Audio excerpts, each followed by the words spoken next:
baptis untuk video riset Maria Parakat. Terima kasih. Engkau sahabat yang paling dicinta, tamu yang paling dimuliakan, setiap hati yang menyambutmu.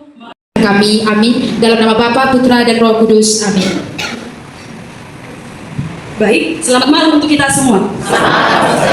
Tadi udah kita lihat bahwa tema dari katekesi kami ini adalah perjalanan ziarah dari aku menuju kita.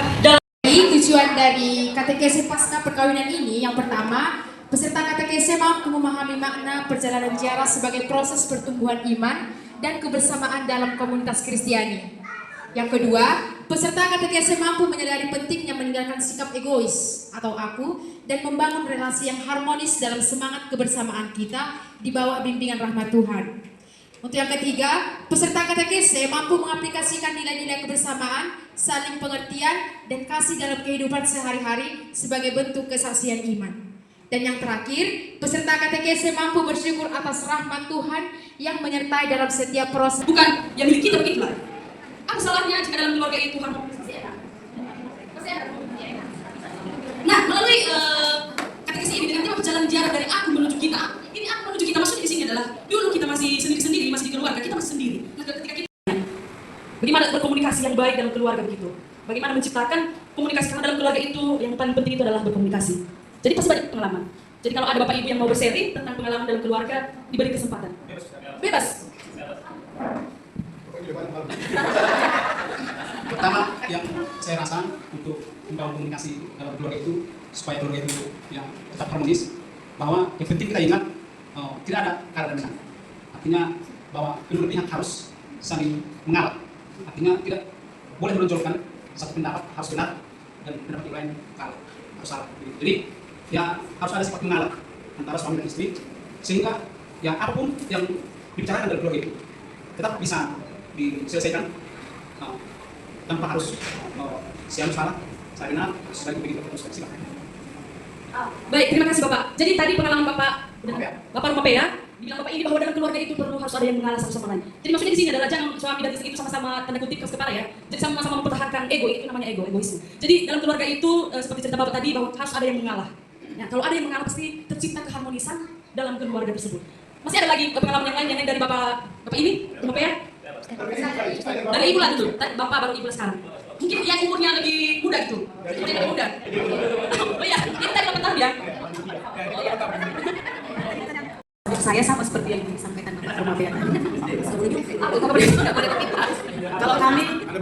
Kalau kami sebenarnya 8 tahun ini, kalau bisa dibilang komunikasi kami lancar-lancar aja cuma Bapak lah lebih banyak ngalah gitu lah. Aku agak ya itulah jubel ya. Burung di kampus mana ya kan burung begini. Gitu. Jadi sebenarnya kan si Bapak lebih sabar lah. Kalau di rumah lebih sabar, lebih mengalah supaya rumah tangga tetap harmonis. Cuman ada juga yang masanya saya yang mengalah. Ya, ada juga masanya. Karena kan walaupun si Bapak tadi baik, tetap ya ada kekurangan kan gitu. Jadi kami tuh bisa saling mengisi kekurangan masing-masing lah, suster. Mulai mengenal satu sama lain selama 8 tahun ini karena kami sebelum nikah cuma 4 bulan kami kenal. Dijodohkan. Iya, dijodohkan. Jadi tidak ada pacaran kan itu cuma 4 bulan. Jadi selama 8 tahun ini justru kami saling mengenal satu sama lain. Ya puji Tuhan, akur-akur aja lah.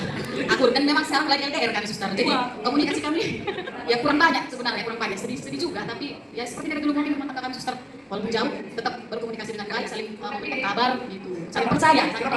Anak satu Pak. Baru satu umurnya 7 tahun. Jadi walaupun LDR harus saling percaya satu sama lain. Gitu suster.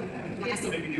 Meskipun jauh tapi tetap di hati, begitu ya Bu? Ya, jadi itu juga salah satu contoh dalam keluarga. Jangan ada kecurigaan ya, mungkin itu masalah-masalah dalam keluarga sekarang ini karena jauh suami kerja atau istri, tapi selalu ada kecurigaan. Kecurigaan, kecemburuan itu masalah biasa dalam keluarga. Meskipun kami ini belum mengalaminya, tapi dari cerita orang. Apalagi saya, nggak mungkin.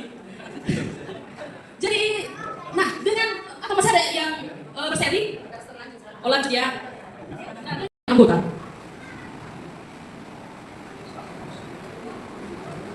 Tubuh ibu satu tapi punya banyak anggota. Bagaimana Pak? Tahu menurut saya, suster, di dalam sebuah gereja, ya, meskipun banyak itu umat yang mungkin beragam, namun kita itu adalah satu kesatuan yang pemimpinnya sendiri adalah Kristus.